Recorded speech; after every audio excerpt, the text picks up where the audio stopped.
नमस्कार, बीएसटीवी देख रहे हैं आप। मैं हूं आपके साथ मानसी सोनी। हमारे खास कार्यक्रम में आप सभी का स्वागत है और रुक करेंगे इस वक्त की सबसे बड़ी खबर की ओर। दतिया से बड़ी खबर सामने आ रही है, जहां दतिया उपचुनाव में कांग्रेस प्रत्याशी ने जीत दर्ज की है। जी हां, कांग्रेस प्रत्याशी घनश्याम सिंह ने जीत दर्ज की है। 6056 वोटों से कांग्रेस प्रत्याशी जीते हैं और दतिया में एक बार फिर भाजपा को हार का सामना करना पड़ा है। 6056 वोटों से कांग्रेस जीती है। साथ ही आपको बता दें कि नरोत्तम मिश्रा का बूथ भी हारे, ऐसा आशुतोष तिवारी बोले हैं। वही बता दें कि तमाम जो प्रतिक्रियाएं हैं वो भी इस पूरी खबर को लेकर सामने आ रही है। लेकिन इस वक्त की बड़ी खबर दतिया से हम आपको बता रहे हैं, जहां दतिया उपचुनाव में कांग्रेस प्रत्याशी जीत गए हैं। और देखिए, आशुतोष तिवारी जो कि भारतीय जनता पार्टी से प्रत्याशी है, उन्हें हार का सामना करना पड़ा है। वहीं कांग्रेस से घनश्याम सिंह को जीत मिली है और आशुतोष तिवारी को हार का सामना करना पड़ा है। और अब जो तस्वीरें निकल कर आ रही हैं वो 2023 विधानसभा चुनाव से मिलती जुलती नजर आ रही हैं, क्योंकि 2023 चुनाव में भी अगर देखा जाए तो कांग्रेस ने जीत दर्ज की थी। और एक बार फिर जब दतिया में उपचुनाव हुआ और तमाम जो देखिए बयानबाजी भी इस सीट को लेकर नजर आ रही थी, लेकिन अब तस्वीरें साफ हो चुकी हैं, नतीजे सामने आ गए हैं। कांग्रेस ने जीत दर्ज कर ली है इस सीट पर और ये बड़ी जानकारी हम आपको बता रहे हैं। और वही दतिया चुनाव करण क्या है, क्या कहता है, जीएफएक्स के माध्यम से हम आपको बताते हैं। कांग्रेस प्रत्याशी को बढ़त मिली है और अब घनश्याम सिंह को जीत मिल गई है। और कांग्रेस के जीत के फैक्टर हम आपको बता रहे हैं। स्थानीय प्रत्याशी एक बड़ा फैक्टर रहा है घनश्याम सिंह, जो कि प्रत्याशी रहे कांग्रेस से। साथ ही बूथ पर माइक्रो मैनेजमेंट भी एक बड़ा फैक्टर बताया जा रहा है। जातीय वोट बैंक भी एक बड़ा फैक्टर कांग्रेस के जीत की कड़ी में बताया जा रहा है। साथ ही जेनजी का असर भी कांग्रेस की जीत में नजर आया है। और ये जो तमाम फैक्टर हैं ये काम करते हुए नजर आए। एकजुटता के साथ प्रचार प्रसार करना भी कांग्रेस की जीत में कहीं ना कहीं एक बड़ा फैक्टर माना जा रहा है। और जीतू पटवारी जिस तरह से लगातार प्रचार प्रसार करते नजर आ रहे थे और सिंपैथी का भी असर देखने मिला। और सबसे बड़ी बात देखिए, जब जिस तरह से जीतू पटवारी इस पूरे चुनाव में प्रचार प्रसार करते हुए नजर आ रहे थे, जनसंपर्क करते नजर आ रहे थे, उसका असर अब देखने मिला है। और सबसे बड़ी बात, बीजेपी में अंतरकलह जो है कांग्रेस की जीत के बड़े फैक्टर में बताई जा रही है। अब बात अगर भारतीय जनता पार्टी की करें तो स्थानीय प्रत्याशी ना होना हार का एक बड़ा फैक्टर बताया जा रहा है। साथ ही पब्लिक फेस ना होना, क्योंकि नरोत्तम मिश्रा का टिकट काटकर आशुतोष तिवारी को मौका तो दिया गया, लेकिन वो यहाँ पर कारगर साबित नहीं हुआ। नरोत्तम मिश्रा का टिकट काटना भी एक हार का फैक्टर माना जा रहा है। वही बीजेपी में अंतरकलह, जिसका फायदा कांग्रेस को होता नजर आया। और साथ ही ब्राह्मण वोट बैंक में नाराजगी भी जो है बीजेपी के हार के फैक्टर में यहाँ पर नजर आई है। कुशवाहा समाज में जो नाराजगी दिख रही थी उसका सामना भी भारतीय जनता पार्टी को करना पड़ा। इसी के साथ जेनजी और किसान आंदोलन कह सकते हैं कि बीजेपी के हार का फैक्टर है। और साथ ही कांग्रेस के लिए ये एक बड़ा फैक्टर जीत का बनी है।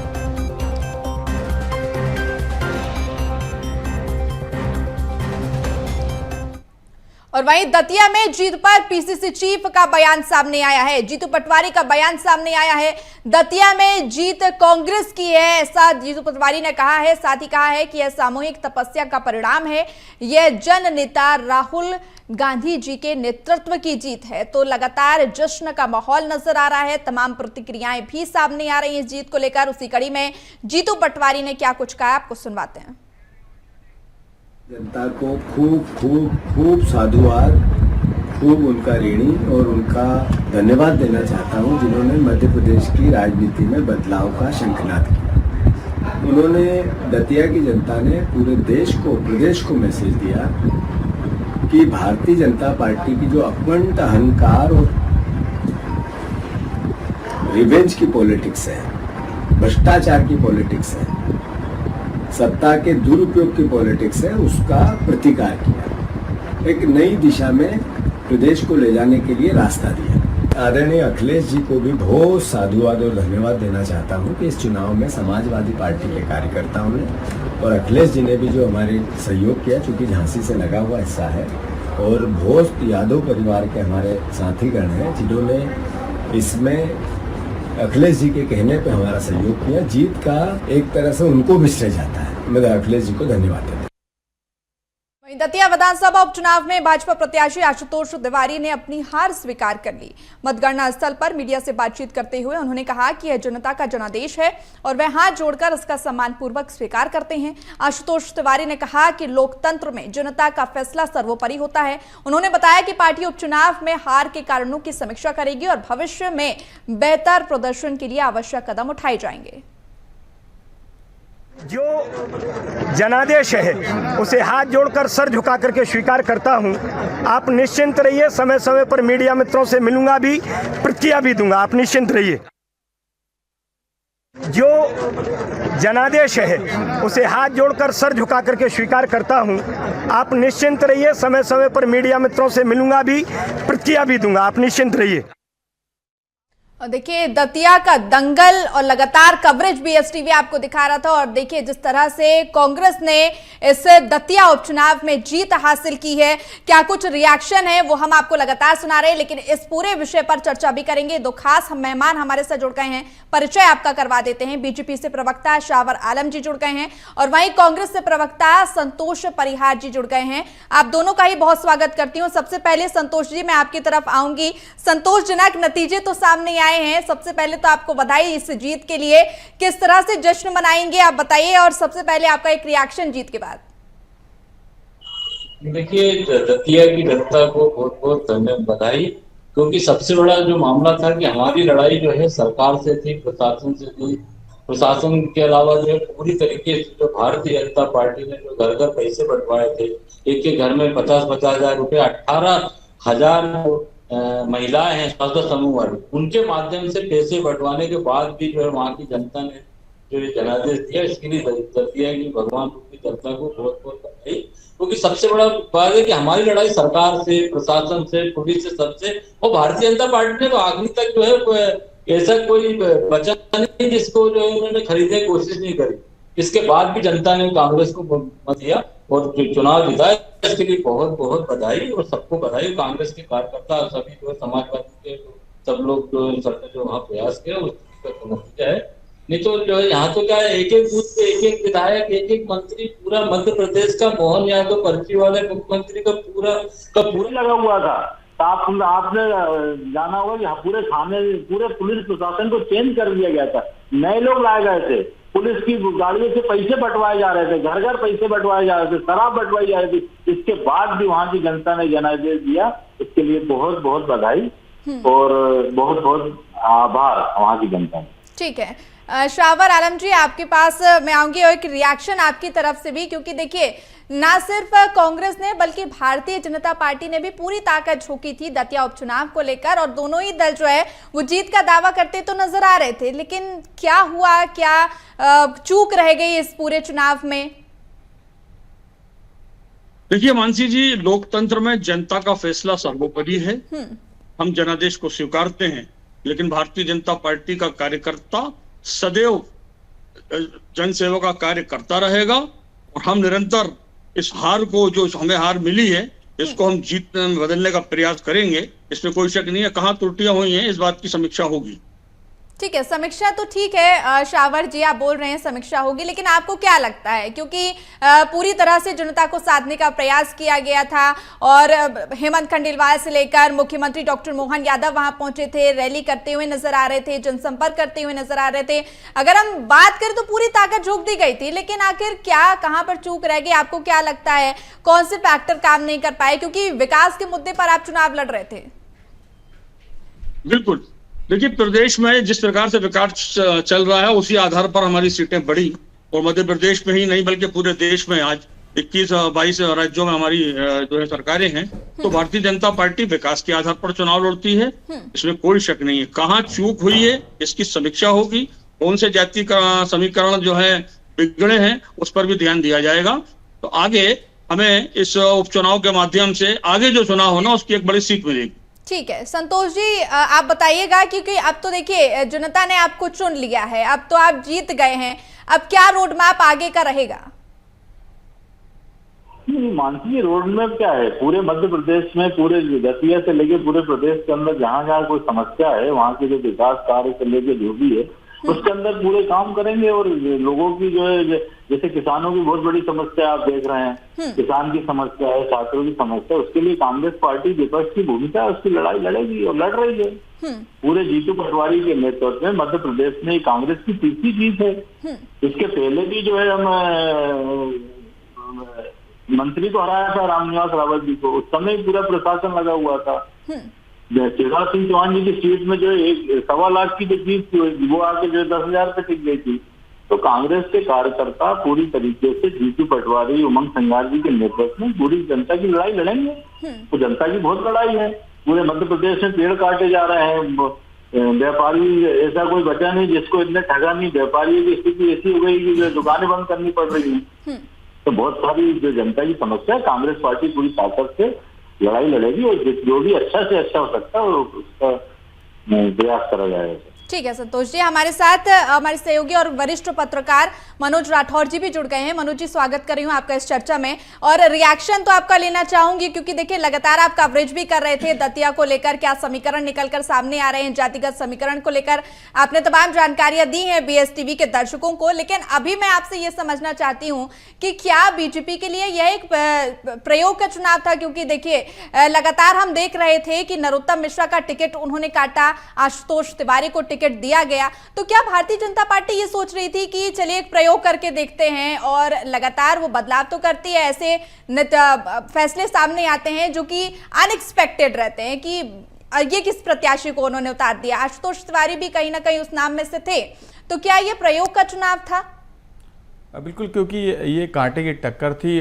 दोनों प्रत्याशी, दोनों पार्टी के संगठन, तमाम दिग्गज नेता मैदान में थे। हर रणनीति पर दोनों दलों की तरफ से काम किया गया। लेकिन पिछले कुछ डाटा की बात करें तो 2.5 साल में 4 दतिया को मिला के जो है वो उपचुनाव हो चुके हैं, जिसमें 2 बीजेपी ने जीते हैं और 2 चुनाव जो हैं वो कांग्रेस ने जीते हैं, दतिया का मिला लें और एक विजयपुर का। लेकिन यदि फैक्टर की बात करें कि वहाँ जादू किसका चला, तो वो जादू कांग्रेस का चला। 6,000 से ज़्यादा वोटों से कांग्रेस के प्रत्याशी घनश्याम सिंह जीते हैं। लेकिन इसके पीछे एक बड़ी रणनीति है, क्योंकि यदि हम कांग्रेस के जीत के फैक्टर की बात करें तो सबसे बड़ा फैक्टर यही था कि जो प्रत्याशी था उसका चयन सटीक रूप से किया गया। और यदि हम घनश्याम सिंह की राजनीति की बात करें तो वो काफ़ी साफ सुथरी, एक अच्छी छवि के नेताओं में जो है दतिया और सेवड़ा आसपास के इलाकों में उनकी गिनती होती है। उनकी साफ सुथरी जो छवि है उसकी वजह से जो है वो कहीं ना कहीं जनता की पसंद बने। इसके अलावा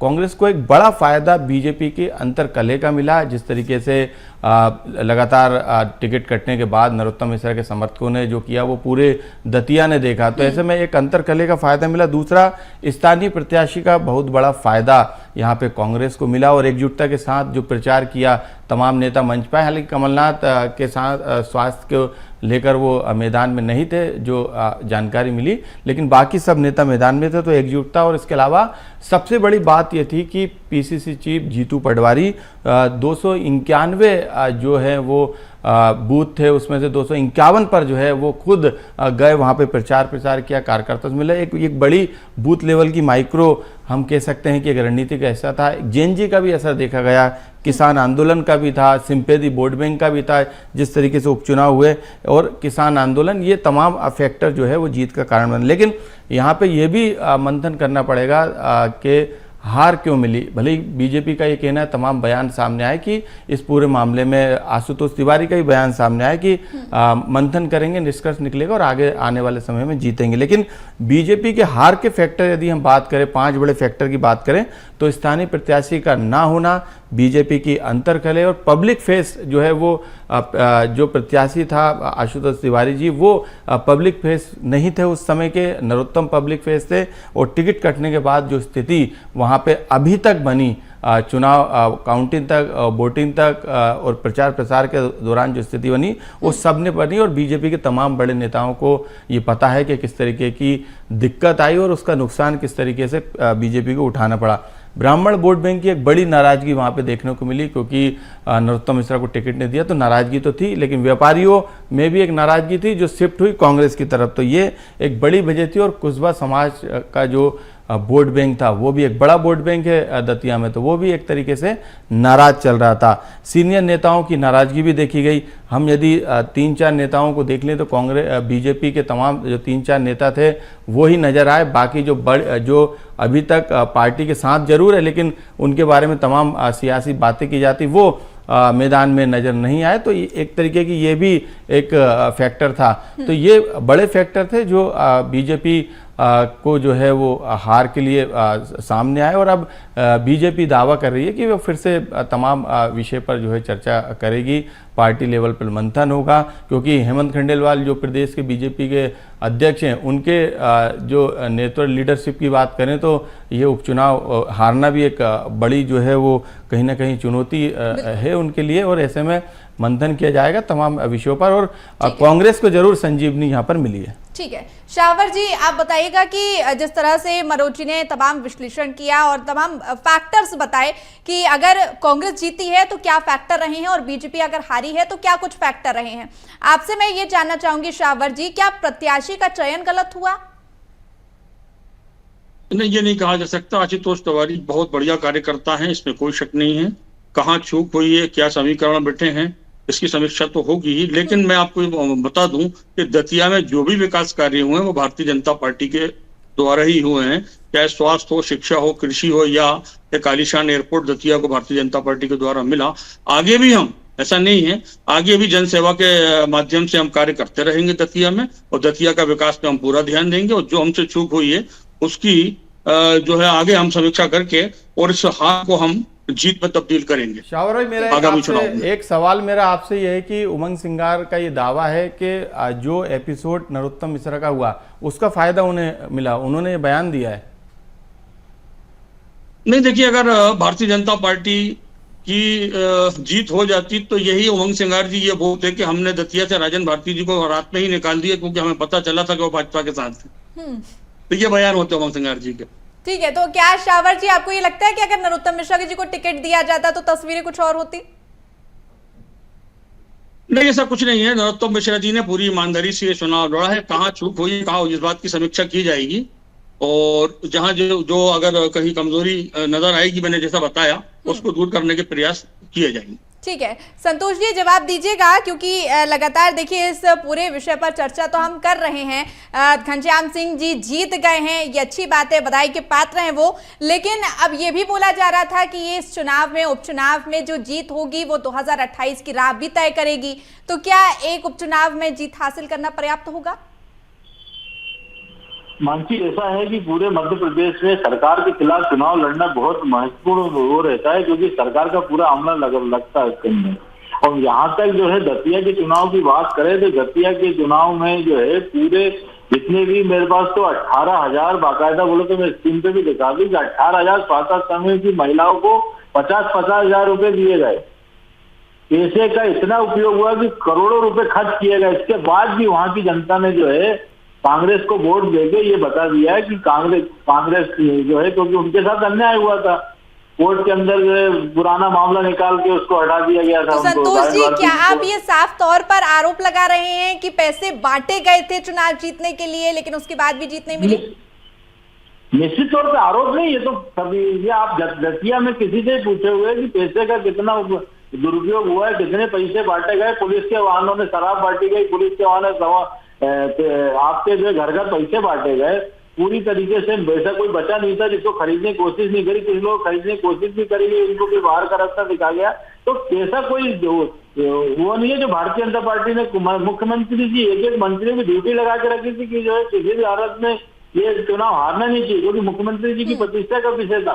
यहाँ तक नरोत्तम मिश्रा जी की बात करें, नरोत्तम मिश्रा जी भी पूरी ताकत से लगे हुए थे। उन्होंने भी जो है पूरा भारतीय जनता पार्टी का काम करा, उसके बाद भी जनता ने हमें जिताया। तो ये जीत हमारे लिए बहुत बड़ी परियार जी, मैं एक सवाल वहाँ की जनता की जीत है। संतोष परियार जी, एक सवाल मेरा ये रहेगा कि आप इसे जीत मान रहे हैं, अच्छी बात है। पीसीसी में जश्न का माहौल था, दतिया में आपके कांग्रेसी बड़े उत्साहित हैं और लगातार जीत को लेकर जश्न मना रहे हैं। ये हो सकता है संजीवनी हो आने वाले चुनाव में, कार्यकर्ताओं में जोश भरे, लेकिन ये उतनी बड़ी जीत नहीं है जितनी आपके नेताओं ने अपेक्षा की थी, क्योंकि वो जीतू पटवारी ने जीत का दावा भी किया था, लेकिन उनका जो आकलन था वो करीब 10,000 से 15,000 वोट का था। ये 6,000 से ज़्यादा वोट हैं।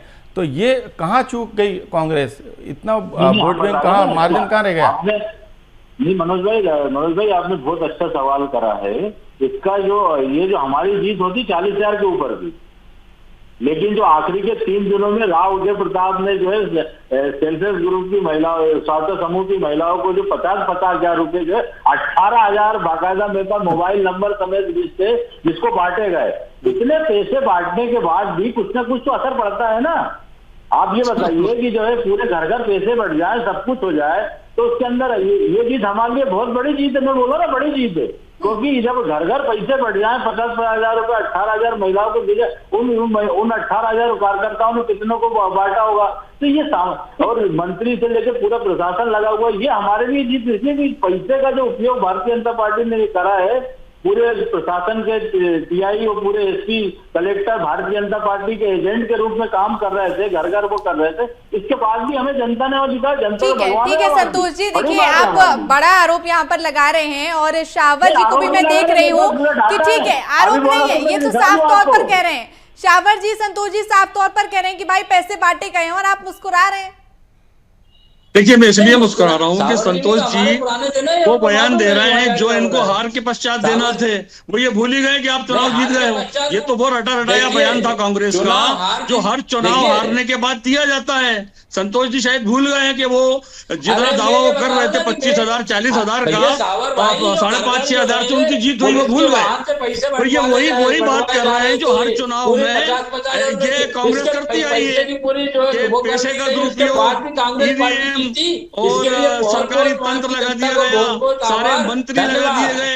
मैं इनसे कहता हूँ अगर ये संतोष जी आपके पास में लौटूंगी, संतोष जी आपके पास में लौटूंगी, एक एक करके अपनी बात रखते हैं। पार्टी ठीक है शावर जी आप अपनी बात रखिए। अगर ये प्रूफ पेश नहीं कर पाए, अगर पैसे बांटने का आप प्रूफ पेश नहीं कर पाए, तो मैं तो कांग्रेस भारतीय जनता पार्टी के वरिष्ठ नेताओं से निवेदन करूंगा कि कांग्रेस पर मानहानि का दावा लगाए। संतोष जी देखिए लड़ाई का तो कोई विषय नहीं है ना, लड़ाई का तो विषय नहीं है, घनश्याम सिंह तो जीत गए हैं। संतोष जी आपके पास में लौटूंगी, संतोष जी आपके पास में लौटूंगी। देखिए ऐसी चर्चा हो नहीं पाई, ठीक है संतोष जी, शहरबाज जी आपके पास में लौटूंगी। मनोज जी सवाल आपसे मेरा रहेगा, क्योंकि लगातार देखिए अगर हम समीकरण की बात करें तो जातीय समीकरण बहुत महत्वपूर्ण हो जाता है हिंदुस्तान का। किसी भी चुनाव की बात करें, लोकसभा विधानसभा या फिर उपचुनाव की बात हम करें, तो जातीय समीकरण साधना बहुत महत्वपूर्ण हो जाता है। और ये जो जाति है वो जाति नहीं है, और इस चुनाव में दतिया उपचुनाव की अगर बात करें तो कितनी भूमिका उसने निभाई है? बिल्कुल, क्योंकि दामोदर यादव तीसरे नंबर पे रहे, एक फैक्टर वो भी था। और जो लगातार एक गणित बिठाने की कोशिश दोनों पार्टियों के द्वारा की गई, चाहे वो सामान्य वोट बैंक हो या ओबीसी का हो या SC ST का वोट बैंक हो, तो ये एक तरीके से गणित बिठाने की हर पार्टी कोशिश करती है। और यही कारण है कि बीजेपी हो या कांग्रेस हो, सभी ने अपने समीकरण बिठाने की कोशिश की थी। दामोदर यादव की बात करें, अब ये आकलन सबसे ज़रूरी हो जाएगा बीजेपी और कांग्रेस के लिए कि जो वोट बैंक, हालांकि दामोदर यादव के भी कुछ हजारों की संख्या में वोट बैंक उनका है, ऐसा नहीं है कि वो बीजेपी का है या कांग्रेस का, लेकिन इसके बावजूद भी यदि उस संख्या से, क्योंकि ये आकलन सबको पता है बीजेपी कांग्रेस को, यदि उस संख्या से भी आगे यदि उनको वोट मिले हैं तो इस पर बीजेपी और कांग्रेस जरूर मंथन करेगी कि आखिरकार ये वोट बैंक हमारा क्यों खिसक गया, या जो वोट बैंक बीजेपी के पास था। क्योंकि एक बात ये भी है कि जो पोलिंग बूथ नरोत्तम मिश्रा का था, वहाँ पे 27 लगभग वोटों से जो है कांग्रेस जीती है, बीजेपी वहाँ से नरोत्तम मिश्रा अपना बूथ नहीं बचा पाए। तो ये आकलन अभी बीजेपी के अंदर होगा, और ये आकलन के बाद बीजेपी अपनी एक नई रणनीति के साथ काम करेगी। और ये बीजेपी के लिए एक बड़ी हार है, क्योंकि 2028 के चुनाव से पहले जो है पंचायतों के चुनाव है, नगर पालिकाओं के चुनाव है, तो बीजेपी जरूर मंथन करेगी और फिर आगे रणनीति के साथ अपनी जमावट जो है वो करेगी। क्योंकि बीजेपी हर दिन जो है वो चुनाव के मोड में रहती है, वो हर दिन जो है कोई ना कोई गतिविधियां करती है। और कांग्रेस अलर्ट है, यही कारण है कि कांग्रेस जो है अब आने वाले समय में चुनाव को लेके और ज्यादा जो है वो मेहनत करेगी, ताकि 2028 में। अब छोटा सा रिएक्शन में शहरबाज जी से भी ले लेती हूं, क्योंकि समय की कमी है। शहरबाज जी बताइएगा, क्योंकि लगातार भारतीय जनता पार्टी ये तो बोलती नजर आ रही थी कि ना तो कमलनाथ दिखे, ना तो दिग्विजय सिंह दिखे प्रचार प्रसार में, लेकिन फिर भी तो कांग्रेस के हाथ में ये फैसला आया, उसका फायदा तो कांग्रेस को हुआ। हाँ बिल्कुल, कांग्रेस को फायदा मिला है और किन कारणों से मिला है इसका तो समीक्षा की जाएगी। लेकिन मैं एक बात दावे से कह सकता हूं कि भारतीय जनता पार्टी का कार्यकर्ता उस लोहार की तरह होता है जो लोहे को पिघलाकर उसका आकार बदल देता है। हमें उपचुनाव में बड़ी सीख मिली है और इसी सीट से हम आगे जनता की सेवा करेंगे और कहाँ गड्ढा हुआ था, कहाँ गड्ढे, उन सारे गड्ढों को भरा जाएगा और फिर हम 2028 में देखेंगे। ठीक है संतोष जी, एक छोटा सा रिएक्शन आपका। मानसी जी, आज तो जो कांग्रेस पार्टी की जो जीत हुई है हमारे लिए बहुत बड़ी जीत है, क्योंकि जो है जहाँ की जनता ने हमें जिताया है और हमें और ज्यादा मेहनत करके और ज्यादा पूरे मध्य प्रदेश के अंदर जीतू पटवारी उमंग सिंगार के नेतृत्व में जनता की लड़ाई लड़ी जाएगी। 2028 का जो चुनाव होगा उसमें निश्चित तौर पर कांग्रेस की सरकार बनेगी। वो सारे लोगों का जैसे मुल्क के प्रयास इस सीट पे लगा रहा है वो भी आगे भी लगेगा और बहुत अच्छे परिणाम। ठीक है, 28 के चुनाव में क्या होता है वो भी देखने वाला विषय होगा। हालांकि अभी जिस तरह से कांग्रेस को जीत मिली है वो बड़ी, पूरा अगर चुनाव की हम बात करें तो पूरा चुनाव भी बहुत रोमांचक रहा है और कांग्रेस को जीत मिली है। फिलहाल शहरवार जी आपका, संतोष जी आपका और मनोज जी आपका हमारे साथ चर्चा में जुड़ने के लिए बहुत शुक्रिया। तो देखिए, दतिया के दंगल में विजय हो गए हैं घनश्याम सिंह। लगातार भारतीय जनता पार्टी और कांग्रेस इस सीट पर कोशिश कर रही थी, जनता को साधने का प्रयास किया जा रहा था। 30 जुलाई को जब वोटिंग हुई थी उसके बाद नतीजों का इंतजार था और अब वो इंतजार भी खत्म हो गया है। कांग्रेस से प्रत्याशी घनश्याम सिंह विजय हो गए हैं। अब आने वाले समय में दतिया को लेकर और क्या तस्वीरें होती वो भी देखना होगा।